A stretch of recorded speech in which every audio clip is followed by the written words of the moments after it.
of a shipwreck a little while ago, so I figured I would add it to the sugarcane farm since it pretty much grows the same. That's when I realized the minecart didn't really travel all the way over to the bamboo, so it's kind of pointless. I really didn't feel like tearing it apart right now, because we got another adventure to go on. So I healed up my elytra at the mob grinder, and I realized it was breaking pretty fast, because it didn't actually have unbreaking on it.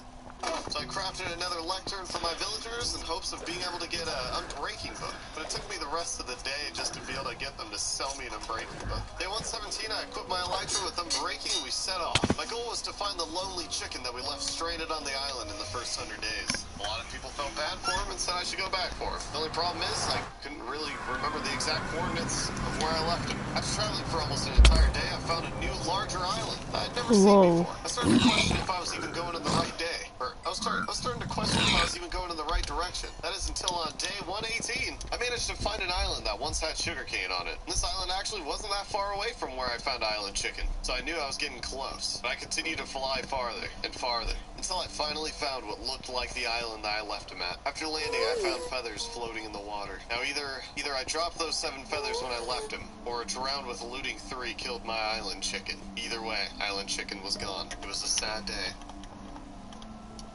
Day 119, I pretty much spent the entire day traveling back home. I was running out of fireworks, so I landed on an island to get some sugarcane and sleep. That's when I realized this island kind of shaped like a giant volcano. I thought it was impressive and worth showing.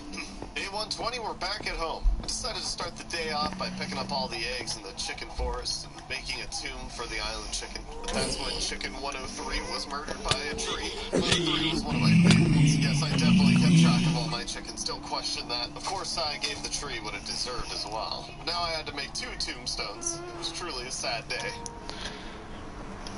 For the rest of day 120, I pretty much just spent doing miscellaneous things around the base. And I started fixing the sugarcane farm as well. Day 121, I decided it was time to slay an Elder Guardian. The idea of drowning to death haunts me every single day in this world. So I grabbed my respiration helmet and decided to see how long I could survive underwater without any potions. Turns out a while, but I didn't want to trust my helmet and just some doors, so I decided to start hunting down the ever so elusive pufferfish. After a couple close calls, I returned back to the lab where I started cooking up some underwater breathing potions. And I figured since I'm already here, I might as well be a bit extra, you know, and make some potions of strength as what? Wait, did I just seriously make a mundane potion? Yeah. After making the right potion this time, I got a good night's sleep, so I could clap that elderfish in the morning. Day 122, I started off by farming, because I realized that if I don't come back from this adventure, my villagers are gonna starve. So after gathering up all the potatoes, I fed them what could be their last meal. Afterwards, I hopped in the Brown Pearl, and I sailed off to the nearest ocean monument. I wanted to try to sneak up on it and get some gold before I got mining fatigue.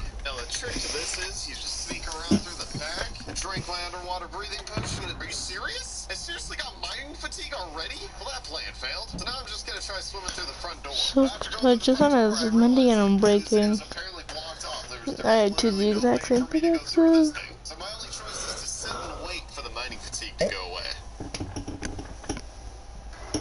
Really? It reset before it ran out? After giving up on this monument, I decided to sail over to another one nearby. This time I was going to try the trick where you lower your render distance all the way down, and the Elder Guardian doesn't really load in yet. But while sitting and waiting for the mining fatigue to go away, it started to get dark out, so I figured I'd sail home and sleep. Day 123, today's the day I clapped that fish. I sailed back over to the ocean monument with limited vision. Okay, I needed to turn it back up just a little bit just to be able to find the thing. I started getting a little lost. After locating the ocean monument, I swam in through the back. I immediately got lost inside and got miner's fatigue, but that's okay, because luckily I found my target. Oh, well that was easier than I thought. I figured while I still had my potion effects, I decided I might as well swim over and clap another Elder Guardian and get as many sponges as I can. After beating his fish sticks, oh, that sounds wrong. After clapping that Elder Guardian, I wanted to wait and see if I still get mining fatigue, since there isn't any Elder Guardians left. But after waiting a while, mining fatigue reapplied. And with my underwater breathing potion running out, I figured it would probably be best if I just try to get out and sail home. Day 124, I realized my axe and shovel still aren't netherite, so I figured I can go TNT mining in the nether nether for some ancient debris. Only problem is, I keep running out of sand somehow. So I swam to the edge of the reef and I shoveled sand for the entire day. Yes, entire day.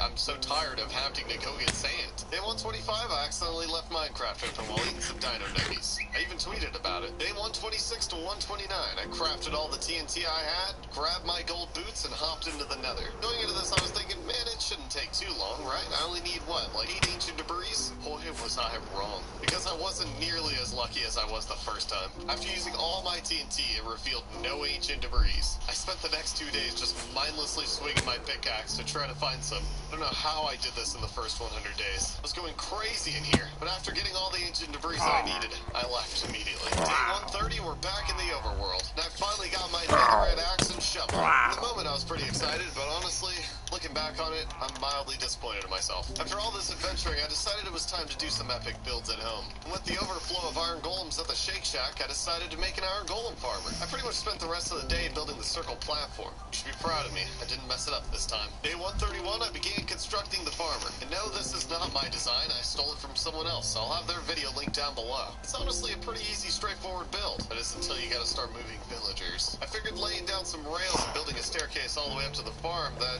it should be pretty easy, right? Wrong. I needed 5 villagers up there. I spent the rest of day 131 trying to get 2 villagers up there. One of them just kept running away and avoiding the minecart entirely. He knew he was gonna get locked up there in that bubble for the rest of his life. The other villager was a pretty willing participant. Day 131, I began constructing the farmer. Oh wait, what?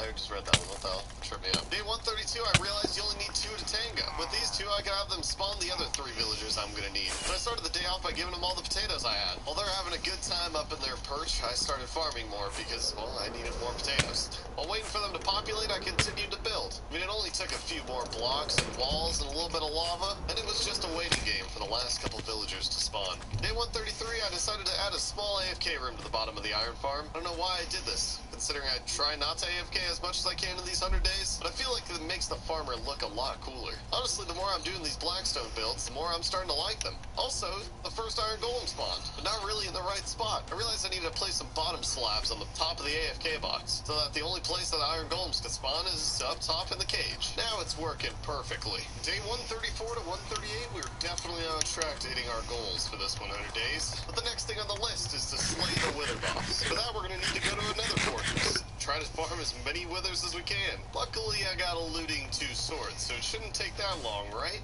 Oh boy, was I wrong. I slayed wither after wither after wither. I ran around this fortress for 4 straight days slaying wither skellies. That is until on day 139, I started running a little bit low on food. I knew I was going to have to return to the overworld soon. Before leaving, I figured I'd try to better my chances with the wither skelly spawns. So I began constructing a giant platform made out of nether bricks. I've used this strategy in the past, so I knew it would work. Finally, on my way out of the nether, I got my first wither skull. I can't believe after all this time, I finally got one. It's definitely made me realize that looting 2 is just not gonna cut it. After returning home, I placed my wither skull on the shelf and made tons of golden carrots to make sure that I wasn't gonna be running out of food anytime soon. Day 140, I decided to try to get looting 3 on my sword by having a villager sell me a looting book. So I made another lecture and began the process of giving a job, taking it away, all the way up until they finally give me what I want. But like always when dealing with villagers, it takes so long. I was doing this for an entire day before he started selling me looting 2. I quickly grabbed my bling bling and equipped it onto my sword, making it looting 3. Even though I had looting 2 and the book is 2 and 2 plus 2 equals 4, but that's Minecraft. Day 141 to 143, we're back in the nether. And I'm back to skelly hunting. But luckily, my giant platform strategy was working. Wither skellies were spawning much quicker. It wasn't long before I got my second skull. But then we hit a dry spell. No matter how many wither skellies I clapped, I just could not get that 3rd skull. That is until on day 144 when I noticed another fortress in the distance. I figured it could be pretty refreshing running around a new fortress. Besides, I'd also be able to get some new chests. So I figured I'd zoom on over. After arriving, I ran around looting all the chests that I could find. It wasn't too long until I started running into wither skellies. Oh! Yo, I got my last one! New fortress, new me, baby! Now that we got our 3rd skull, it's time to head home. Day 145, we started off by chopping some trees in the chicken forest, because I wanted to get some more apples to turn into golden apples, before we gotta go fight the wither boss. I figured while waiting for the leaves to decay, I could just work on the potato farm. Afterwards, I crafted as many golden apples as I could. Honestly, it wasn't even worth it. I could only make 2. At the end of the day, I noticed another chicken a growing tree. So it's time to make another tombstone. Get another sad day out of these 400 days. But day 146, started getting a little bit nervous leading into this Witherbox fight. Wanted to make sure I wasn't gonna die. So I decided to start making some potions of regeneration. For that, I was gonna need some gas tiers. So back to the nether we go. I basically had to fly around playing Ghostbusters in the nether for pretty much the rest of the day, and just to be able to even get one gas tier. But one was gonna be enough, so it's time to head home. Day 148, Wither Clapping Day. I spent all morning brewing up all the potions I was gonna need. Luckily, I still got some potions of strength left over from the Guardian fight. After brewing potions, it was time. I went down to the mine shaft because I had already had a long tunnel from all the mining I've been doing. All I had to do was clear out a bit of room to construct the Wither. I stepped away and drank my potion of strength. After its initial explosion, I started loading arrows into it. After it developed its shield, I popped my potion of regeneration and moved in and started hitting it with my sword. The withering effect was doing some serious damage. Wait, it's over? Already? Maybe I was a little bit too over-prepared for this. I even got so caught up that I didn't even realize I still had my elytra on. Whatever, because we got another star now. Day 149, I started off by crafting a new beacon. But I didn't want to just place this beacon onto a regular iron or gold block. Like I said, one of my goals is to make a beacon entirely out of emeralds. Because we about that green, baby. But for that much green, I was going to need to start doing some serious trades with villagers. But these villager trades take some time. Seriously, a lot of time. I spent the next 14 days trading with villagers. I traded everything. Sticks, gold, rotten flesh, anything that could give me emeralds. This was a really long and tedious process. So I'll just give you a summary so we can just jump through it.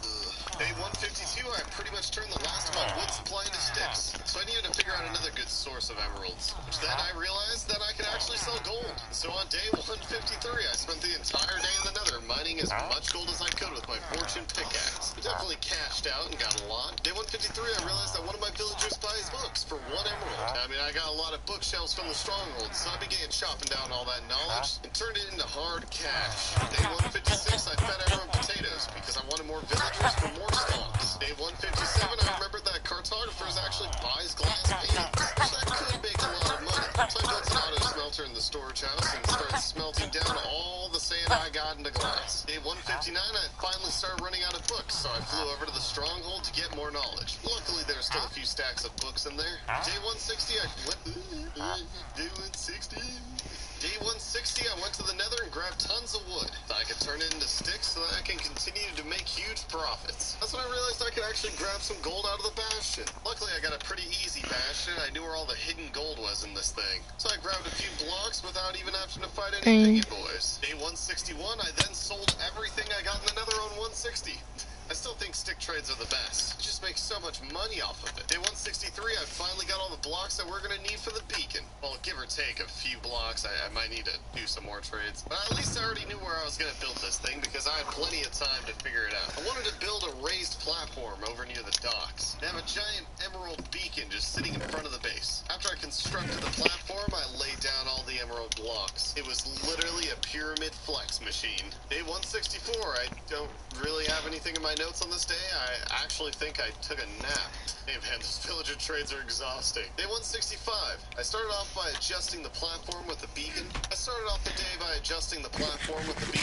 more I looked at it, the more I'm not really vibing with all that cobblestone. So I started smelting down some rocks so that I can make prettier rocks. Afterwards, I decided to work on the farm. Honestly, it was just kind of a relaxing day and I didn't get much done, other than just some household chores. Day 166. I realized that I've been sleeping on my trident. I mean, not literally, but alright, that was a bit of a dad joke. So today's the day I'm gonna enchant it. After taking it to the enchantment table, I managed to get Storms is bad, but also it's mending. I remember that one of my villagers actually sells Riptide too. So I grabbed my bling bling and I bought some of that It's still really good. That's when I found out that you couldn't have channeling and Riptide at the same time. Honestly, in this ocean world, I think I'd rather have Riptide. So I ended up actually wasting a mending book and a lot of levels. Yeah, I know. I'm not proud of myself. Afterwards, I threw it back on the enchantment table and chose Impaling 4, but it actually also gave me Riptide 3. Did that just say too expensive? I then added another mending book. What? It up at the mob grove, and I pretty much spent the entire day just yeeting that thing in the ocean. That's when I found out that I could actually throw it and still use my elytra in the air. This actually meant that I wasn't going to be needing fireworks while getting around in the overworld. However, on day 166, I was still going to need fireworks because we're heading back into the nether. Since I wanted to defeat all the bosses in these 100 I need to go to an ocean monument. be able to make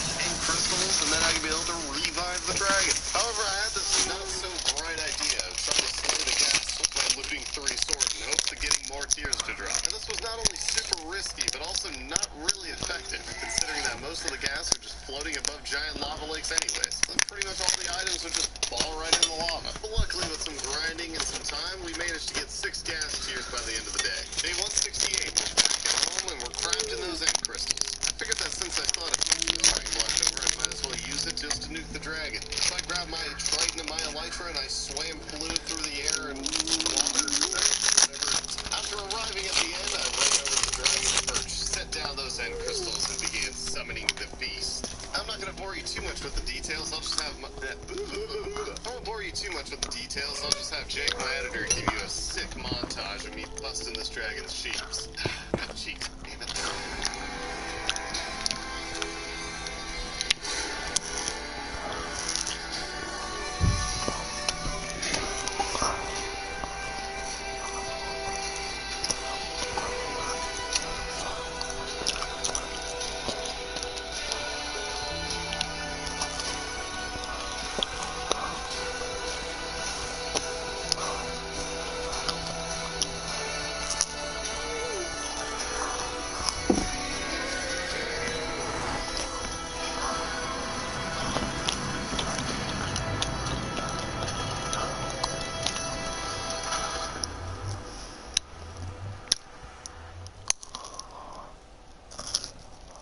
Day 169?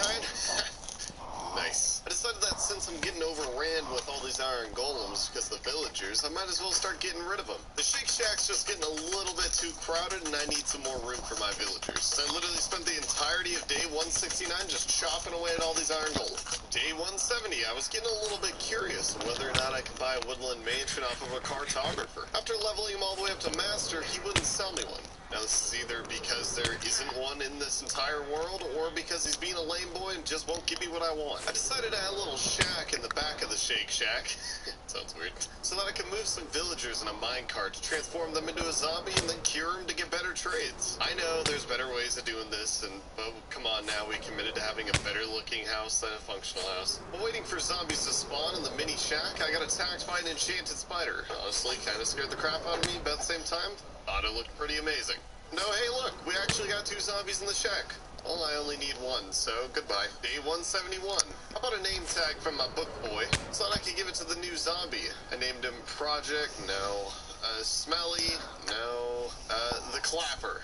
And then I got him a sword so that he could do some more damage and transform the villagers even faster. Unfortunately, when I tried to give him the sword, though, it got sucked through the ground because of the boat. After retrieving the sword, I gave it back to him carefully this time to make sure his butterfingers can actually get a hold of that thing. Now all I had to do was lay down some rails and push a villager in.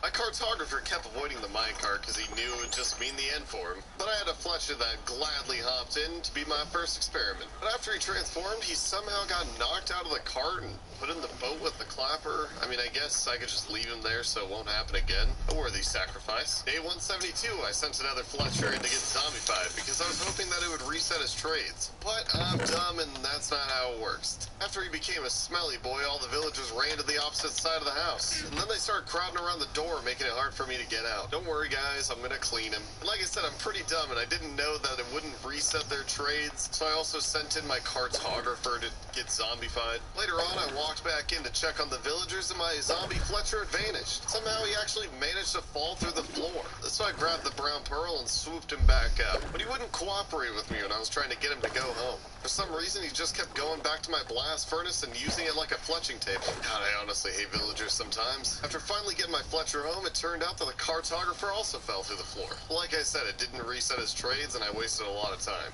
Day 173, I did what I should have done from the start, which is just make more villagers so that I can have more jobs. So I was just making it rain on potatoes for everybody. While waiting for the villager babies to grow up, I started working on the base a bit. Like one of the things is I added some more armor stands in the bedroom, so I could start showing off all the types of armors I got. And of course, I enchanted some and wasted a couple of levels just so they could look cooler. Day 174, we're being taken over by the iron golems again. But also, one of the kids got a little too close to the clapper. But one of the other ones grew up and became a cartographer. So I began leveling him up and selling him paper and glass in hopes that I'd be able to get that Woodland Mansion map. Unfortunately, it didn't happen. I'm pretty sure it's just because this world, unfortunately, doesn't have one. Even though I've seen those things spawn on giant towers of cobblestone before. Day 175, I was doing a bit of research on pillagers, because I realized that we haven't had any spawn in this world yet. It turned out that they could spawn pretty much in any biome, but as long as they're a certain distance away from the player. So I grabbed a bunch of cobblestone and created this platform not too far away from the base, so I can better my odds getting them to spawn. Day 176. Oh my god, I've been waiting to get to this point. I thought it's been a while since we've done some traveling, so I decided now that we got the elytra, we could get some pretty good distance going. I hopped in the nether and started flying until I found a pretty big fortress, where I was burned by a blaze and reminded that I wasn't welcome. So I decided to make a portal and leave. And we even managed to get that Hubble Space Bubble achievement, because we actually ended up going about 11,000 blocks away from home. So I set off. Nope, never mind, I forgot to put on my elytra. Now we're off. So a little backstory. Originally on this adventure, I wanted to try to find an island big enough that maybe it could have some dirt and grass blocks. It just kind of turned into me getting lost at sea and trying my best to survive for the next 14 days. I managed to find a lot of tiny islands on this adventure, but nothing big enough that'll have a grass block. All the islands were just tiny baby islands. At the end of day 179,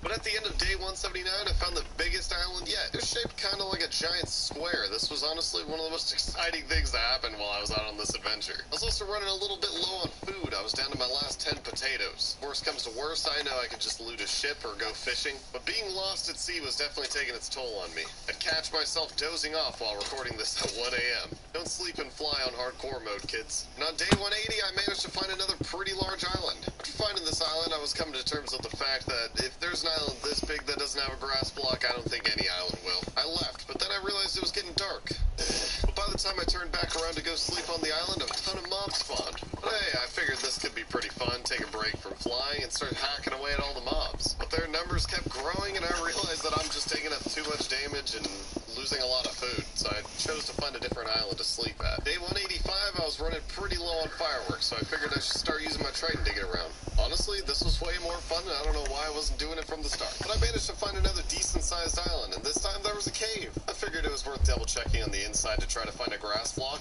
Honestly, I was just getting a bit desperate, and spoiler alert, there wasn't any grass block. And on day 188, the most exciting day of this entire trip, I managed to find another exposed stronghold. I figured that since I'm completely out of food and losing my mind flying around, I might as well just take a break from traveling and go loot this thing. After running out of books turning all into emeralds, I figured, hey, might as well just, clear out this library. Day 190, I actually found a tiny island. A very familiar tiny island. One that I'm pretty sure I found in the first 100 days. So I left into the direction that I think my home would be. And to my surprise, it was. We finally found home. Oh my god, I was so excited I immediately started cooking potatoes. Day 191, I felt pretty eager to build something after that long adventure, but I didn't want to just build anything. I wanted to build a monument to commemorate these last 100 days. So the first thing I was going to need was a wither skull, which I literally got from my second wither. It just kills me how random these things are. I'm rambling. Day 192, I'll be honest, I got a late start to the day.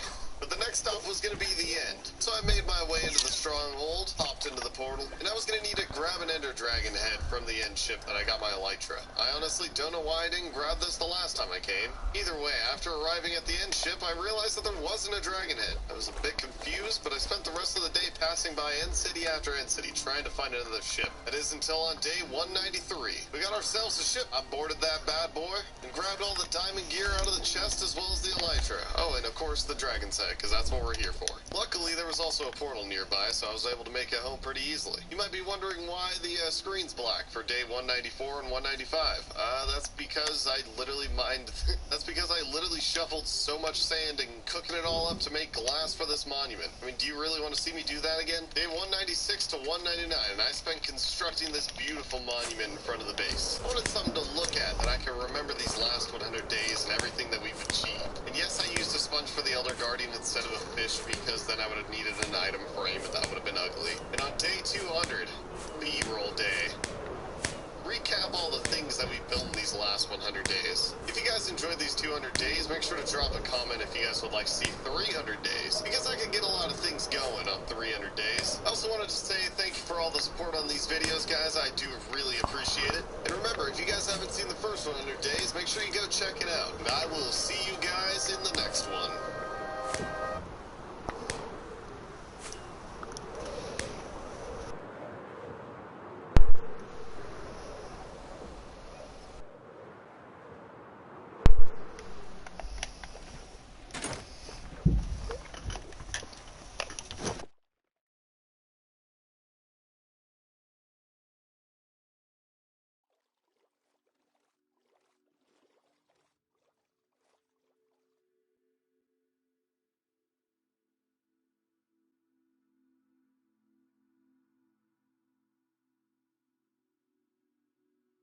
Welcome back to another modded Among Us video, but today we've added actual Mario Kart to Among Us. Stop the cap.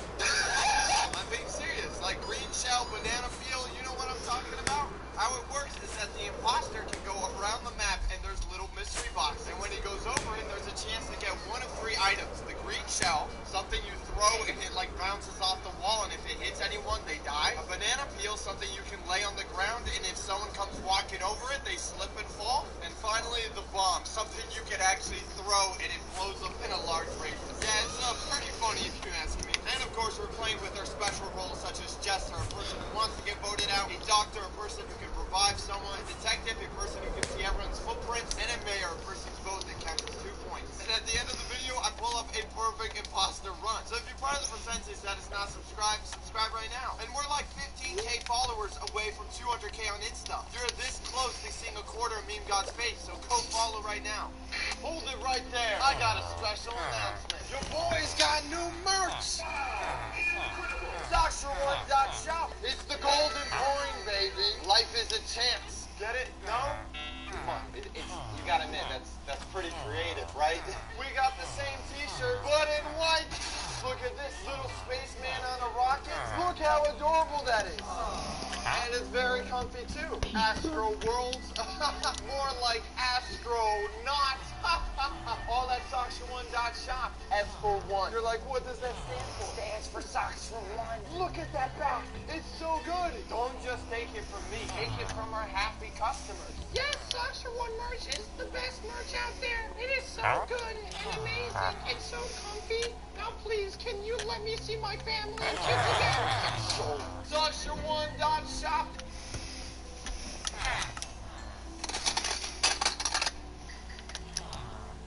Well. Detective Doctor1 against 2 men that like playing Mario Kart. It's a bit scary. I'm also very scared of the bomb, because if you get that, it's like the creeper explosion all over again. I heard it. It was over here. Hello, Juice. You walking away from a crime scene, huh? I heard the green shell. That way. I heard the green shell. Yeah, I heard a shell. I saw the light. I saw the shell run towards me. I was screaming for my life. Did you see who shot it? I don't know, TB. You've been asking a lot of questions lately. TB. Yeah, God, you are also asking some questions. What did I ask? What question did I ask? You're asking a lot of questions. That's a question. That's not even a question. Why did it say 3 imposters? There shouldn't be 3 imposters. There's only supposed to be 2. I'm sorry to do this to you, man, but you realize we have detectives, right? What? How did you do that? I know the explosion, but Dinah, you want to explain why you come from the vent?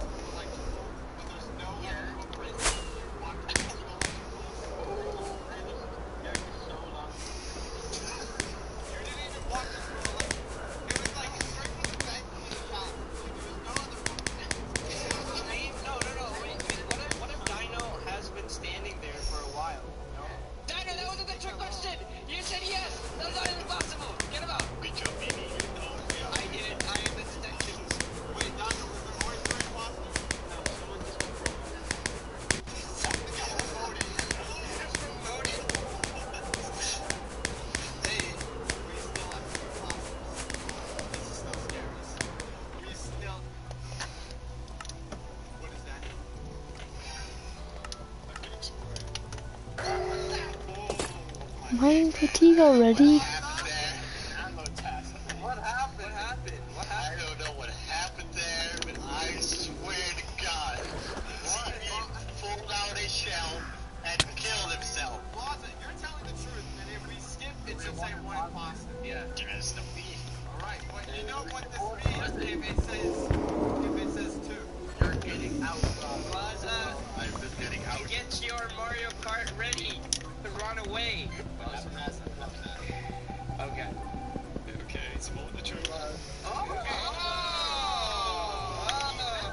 Valid, okay. He was telling the truth. Imposters can kill other imposters. Did Plaza kill TBH by accident? Question mark, question mark, question mark?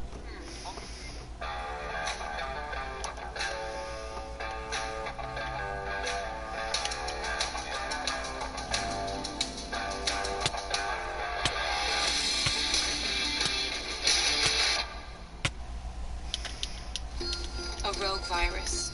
No jobs. Sky-high tuition debt. Life is trying to put our generation on the sidelines. But we refuse to just sit back and watch it pass us by. Instead, watch us fly ahead. Watch us overcome anything.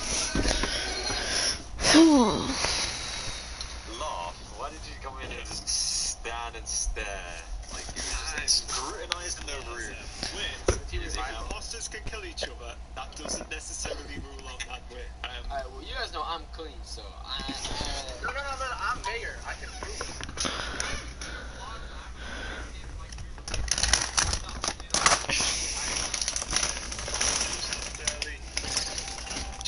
Juicy. Yeah, what's up, mate? Laughing juice. Prime suspect. Please laugh. Leave me alone. This kind of shit. I don't know about that, but laughing is like mad way. Oh! You just green shelled me or something, man. Why did you go up there, huh? Did you grab an item? I literally question mark. I'll keep it brief because your boy here is about to get some mystery box out of his hand. It's like this green shell that I'm just going to like open. Maybe it's gonna do something. Maybe it's gonna get something. I don't know. Paying attention. I got a better idea. I got both. What do you